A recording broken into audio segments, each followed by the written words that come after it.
Le paysan du Danube de Jean de La Fontaine. Il ne faut point juger des gens sur l'apparence.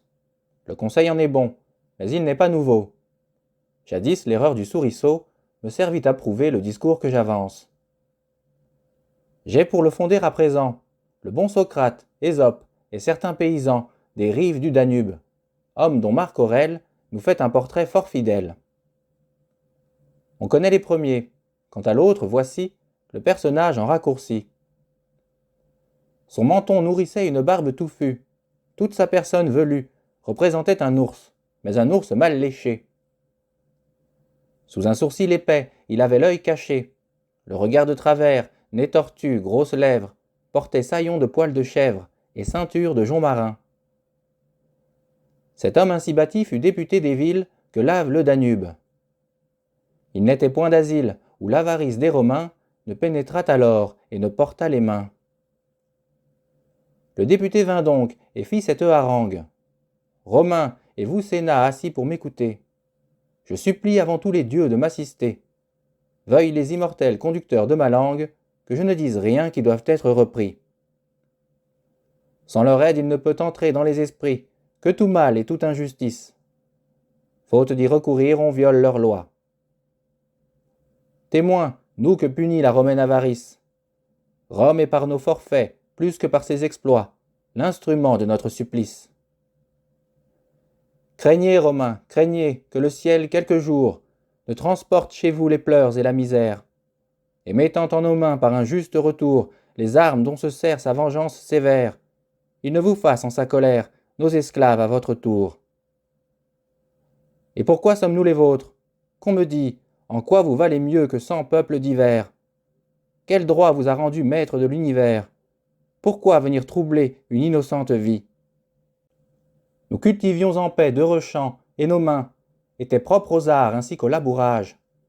Qu'avez-vous appris aux Germains? Ils ont l'adresse et le courage.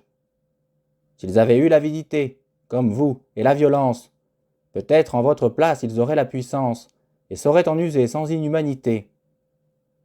Celle que vos prêteurs ont sur nous exercée n'entre qu'à peine en la pensée.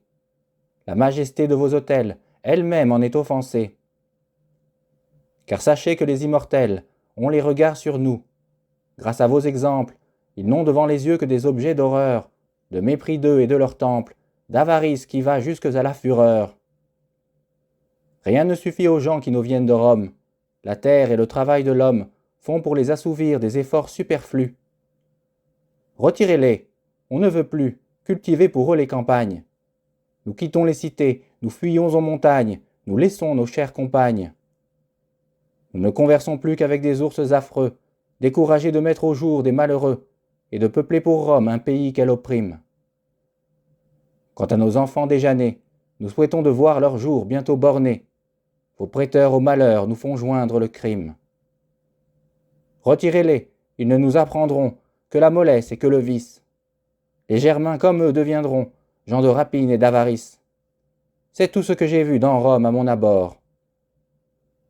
N'a-t-on point de présent à faire, point de pourpre à donner? C'est en vain qu'on espère quelque refuge aux lois. Encore leur ministère a-t-il 1000 longueurs? Ce discours, un peu fort, doit commencer à vous déplaire. Je finis, punissez de mort, une plainte un peu trop sincère. À ces mots, ils se couchent et chacun étonné admire le grand cœur, le bon sens, l'éloquence du sauvage ainsi prosterné. On le créa patrice, et ce fut la vengeance qu'on crut qu'un tel discours méritait. On choisit d'autres prêteurs, et par écrit, le Sénat demanda ce qu'avait dit cet homme, pour servir de modèle aux parleurs à venir.